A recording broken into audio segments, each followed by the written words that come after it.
Good evening and welcome to the Newshour Agenda, viewers. A day after Supreme Court said that reservation cannot be given on the basis of religion while hearing petitions related to Bengal in its oral observations, Karnataka's Belagavi witnessed high voltage drama with the Panchamasali community hitting the streets demanding quota under the 2A category. Protests turned violent as protesters jumped over barricades and tried to barge into the Suvarna Sauda. Cops had to resort to mild lathi charge to disperse the protesters. BJP legislators Basnagowda Patil Yatnal and Arvind Vellad, who were also part of the protest, were detained by cops. Remember, Panchamasalis are a subsect of the dominant Lingayat community. Presently under 3B category, the community is demanding reservation under the 2A category for the past few years. But a political blame game has erupted over the quota demand of the Panchamasali Lingayats. BJP has backed the protesters and urged the Congress government to fulfill their demands. Because earlier when Yediyurappa was the chief minister, there was wrong perception that was created by our own people. But I clarified today, if at all if Panchamasali Samaj is demanding 2A reservation, it's because when Yediyurappa was the chief minister, he gave 3B to Panchamasali Lingayat community. Only then they got right to claim for 2A reservation. हाँ, कब विरोध party में विरोध पक्ष में रहे कांग्रेस, उस समय पंचमशाली का संघर्ष को सपोर्ट करता था. उस समय आज मंत्री है, उस समय विधायक केवल विधायक थी. उन्होंने कहा हम इस्तीफा देने का तैयार है. आज वो समुदाय का इशू नहीं है ऐसा बोलता है. गिरगिट भी ऐसा रंग बदलता है, कांग्रेस भी ऐसा रंग बदल रहा है. Chief Minister Sidda, while stating that he's not opposed to the demand, hit back at the BJP. The CM said that the previous BJP government didn't include the Panchamasalis under the 2B category and instead cancelled the 4% Muslim quota and distributed it amongst those who come under 3A and 3B categories. Chief Minister also accused the BJP government of double speak, saying that in its affidavit in the Supreme Court, the BJP government said it won't withdraw the Muslim reservation, but did the opposite. ಅವರು ಏನು ಮಾಡಿದ್ರು, Indian ಸರ್ಕಾರದವರು ಮುಸಲ್ಮಾನರಿಗೆ 4% ಕೊಟ್ಟಿದ್ದಂತ reservation ಅನ್ನ ಅವರಿಗೆ ರದ್ದು ಮಾಡಿಬಿಟ್ರು. ರದ್ದು ಮಾಡಿ ಅದು 2% ಪಂಚಮಸಾಲಿ ಲಿಂಗಾಯತರಿಗೆ ಮತ್ತೆ 3A ನವರಿಗೆ 2%. ಇದ್ರ ಮೇಲೆ ಸುಪ್ರೀಂ ಕೋರ್ಟ್ಗೆ ಹೋದ್ರು. ಸುಪ್ರೀಂ ಕೋರ್ಟ್ನಲ್ಲಿ ಇವರೇ ಇಂದಿನ ಸರ್ಕಾರನೇ, ಬಿಜೆಪಿ ಸರ್ಕಾರನೇ ಅಫಿಡವಿಟ್ ಹಾಕಿದ್ದಾರೆ, ಅಂಡರ್ಟೇಕ್ ಮಾಡ್ಕೊಂಡಿದ್ದಾರೆ. ನಾವು ಯಾವ ಕಾರಣಕ್ಕೂ ಮುಸಲ್ಮಾನರಿಗೆ 4% ಕೊಟ್ಟಿರೋದನ್ನ ವಿತ್ಡ್ರಾ ಮಾಡಲ್ಲ, ರದ್ದು ಮಾಡಲ್ಲ. You're watching the News Hour at 10, debate number 1 on Times Now, Super Prime Time. Let's take this across to our guest. Joining us is Sanju Verma, national spokesperson of the BJP. We have GB Patil, Lingayat leader, joining us. Also with us at the moment is Syed Asad Abbas, a political analyst. Let me start with you first, Abbas.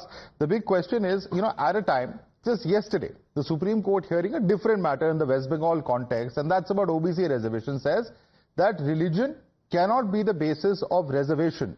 In context of that, this entire debate of what is happening in Karnataka in relation to the Panchamasali Lingayats becomes very, very interesting, because here you have the Chief Minister who's making a set of claims. The BJP says these are wrong and factually incorrect claims that he has made in the assembly.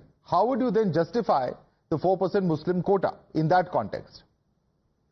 Madhav Sahab, you're from Karnataka. You very well are aware that there have been several chief ministers, including from the BJP and the JDS, including Mr. Kumaraswamy and also Mr. Yediyurappa and several others from across the party lines.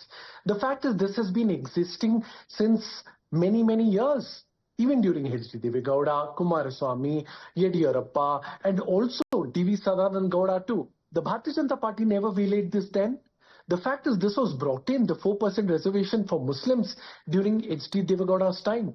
Not just that, the fact of the matter, in the Supreme Court, affidavit why the Bharatiya Janata Party has stated that they have not taken away the 4% reservation of the Muslims. Also, we need to understand when it comes to the matter of Panchamasali Lingayat community, Mr. Siddaramaiah has stated the same, that the fact of the matter, this can be reported to the backward commission. I, as a chief minister, need to take the commission's report and then accordingly act. He's not denied and he's not declined the offer. As a matter of fact, in the recent statement to the press, he has also said that they did not turn up for the meeting, which is supposed to be held. The leaders of the Lingayat community have not come in. Okay, so he has kept the door open. He has kept the door open, saying that he is not, in fact, taking away their right to fight. But the question, Sanju Verma, is a very, very serious claim that the Chief Minister has made on the floor of the Assembly. And I want to read it out specifically because he says the previous government cancelled the 4% reservation given to the Muslims and gave 2% to Vokaligas and Lingayats. Of course, he's quoted the categories. And he goes on to say, but in Supreme Court, the BJP government submitted an affidavit and gave an undertaking of not withdrawing the 4% reservation given to Muslims and maintain status quo. It's their own admission. Can you confirm this, Sanju Verma? Madhav, let me be very clear. I don't like this shifting of goalposts that is consistently done by the other side when they have to give explanations. Each time they are put in the dock, they say, BJP ne aise kaha, BJP ne waise kaha. Why is it that I have to substantiate stuff? Why can't the other side substantiate stuff?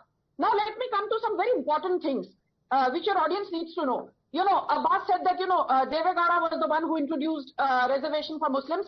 My understanding is it was Veerappa Moily who did that when he was the Chief Minister of Karnataka between 1992 and 1994. But this debate is not about Moily versus Deve Gowda. Let me read out some very important things to you. Yes, the BJP had said that the 4% exclusive reservation for Muslims on the basis of religion goes against the very diktat of the Supreme Court judgment dated 1992, which clearly says reservation on the grounds of being economically backward is kosher, but reservation on grounds of religion is not kosher.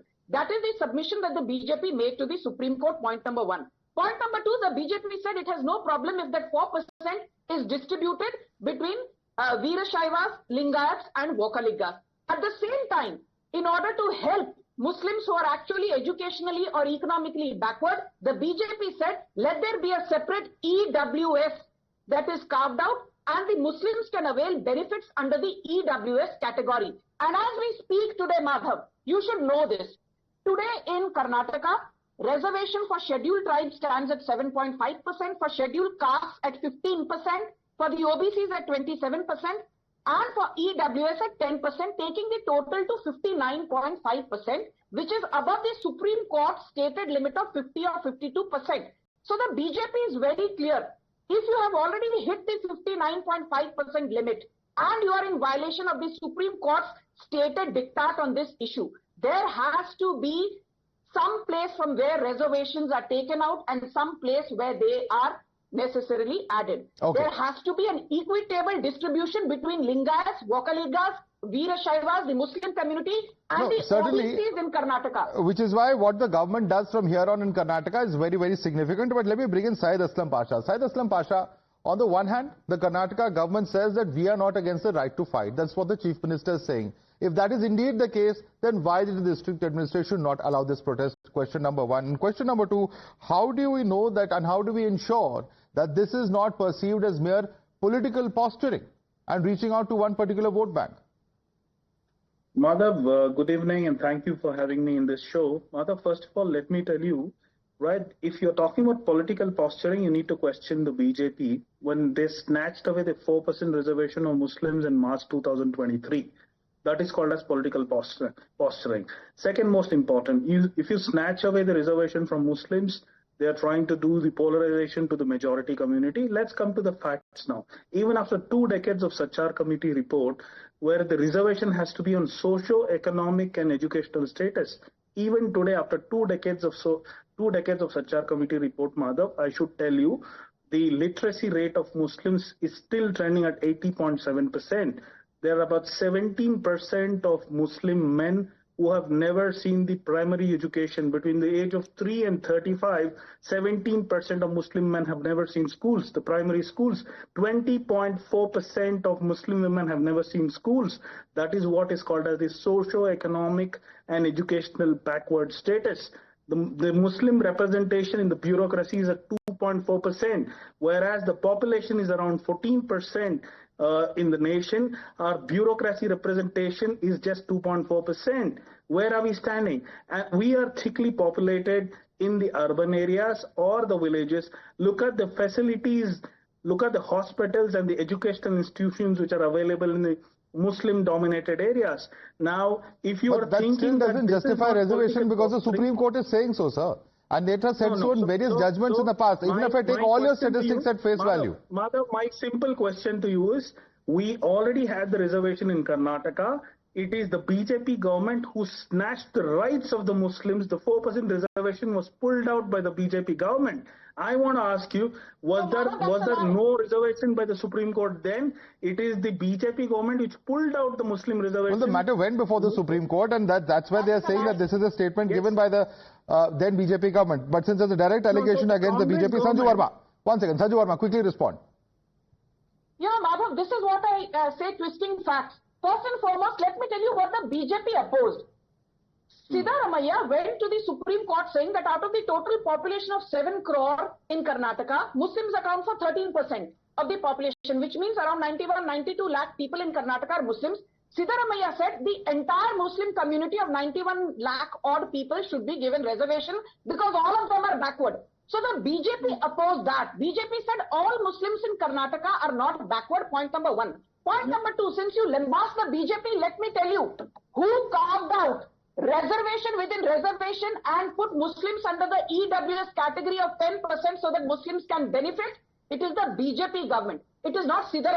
So if today Muslims are getting benefit of 10% under EWS along with Hindus, along with Buddhists, Jain, Sikhs, thank the BJP. Don't thank Sidda. And correct yourself. Yeah.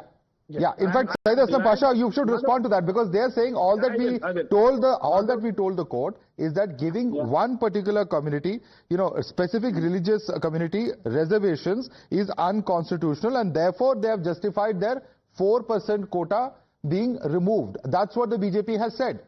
No, Madhav, so as Mr. Sidra may have been a little economical with the truth. No, for a matter of fact, I'm glad that Sanju ji has come out with some facts. It's very impressive. But I agree to the fact that the reservation has to be based on the socio-economic and educational status. And of course, that is what it is. We Muslims are demanding the reservation. We're not begging the reservation. We have all the right to have the reservation, and it is already carved out and it was available in Karnataka. Okay. If the matter is sub judice, Congress government has come to power with 88% mandate from the Muslims. Let me bring in. That's exactly the point. That's exactly the point, Mr. Pasha, because then there will be an allegation of whether you are responding or the political class is responding to a section of their voters. And let me bring in fact, Mr. G.V. Patil, who's a Lingayat leader. Mr. G.V. Patil, where do you stand on this? Because on the one hand, you have, you know, the Lingayat community protesting on ground. The Chief Minister says that we called for a meeting, they did not attend it. The separate category that is now being sought of is of 2A, which is a much wider category of about 15% from the earlier 3A category, if I'm not mistaken, which is about 5%, and a part of that is being sought for. The bigger question is, what happens to this agitation from here on, because we understand that different other groups are also set to stage protests there in Karnataka.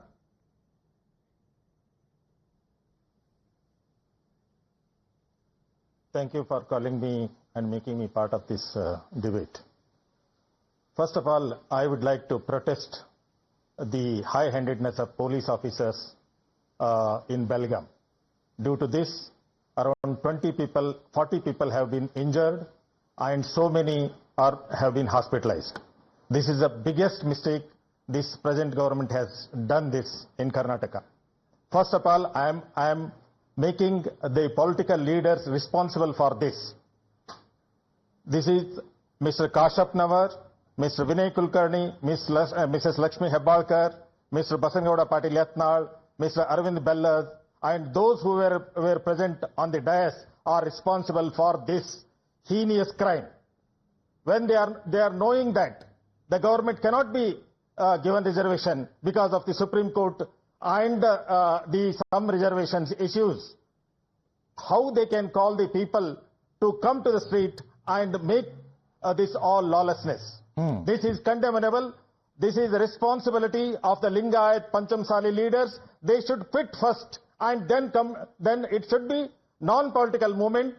There should not be either BJP or Congress in this moment, and the seer should throw out all these political leaders from the dais, and from this day onwards, the seer and the respective leaders of this community should come forward and take this agitation further. Okay. Saida Sabas, you should respond to that, because he's saying that all political leaders, irrespective of which party they belong to, are responsible for this. Ultimately, you have protesters who are injured, and perhaps this matter could have been handled a little more sensitively. But look at the way in which they are being beaten up there by the police. Well, on the same front, with due respect to G.V. Patil Sahab, who is a well-renowned Lingayat leader, Madhav Sahab, as a matter of fact, you're very well aware that Lingayat community is indeed the largest and the most dominant vote bank for any political party. But I respect this point. Yes, certainly, sir. Politics must be kept away, and it should be an independent move of the Lingayat. No, but Saida Sabas, the point is, even earlier Siddaramaiah tried this Lingayat reservation in his previous regime. Once again, he is playing this very dangerous kind of politics with perhaps the biggest community there in Karnataka. It's a recipe perhaps for disaster, many would say, because we've seen what's happened politically in the past. Madhav Sahab, as a matter of fact, it was the same reason why Sri Siddaramaiah ji, the Honorable Chief Minister of Karnataka, took two meetings with Lingayat representatives, leaders, seer, mutt, their respective spiritual and religious gurus, in which he explained to them that the Permanent Backward Classes Commission needs to submit its report on the merits of reservation before they can proceed with the reservation to the Panchamasali Lingayat. Right. So all right. We'll have to leave it there. Syed Aslam Syed Aslam Pasha, G.V. Patil and Sanju Verma. We certainly hope that better sense prevails. There are a series of other protests also planned for later this week. We certainly hope that these scenes that have been seen today do not recur, and that the police can manage to get the law and order situation under control without having to resort to this kind of force. Thanks so much for joining us on debate number 1, Mr. Patil, Mr. Pasha and Syed Aslam. Sanju Verma stays with us for debate number 2.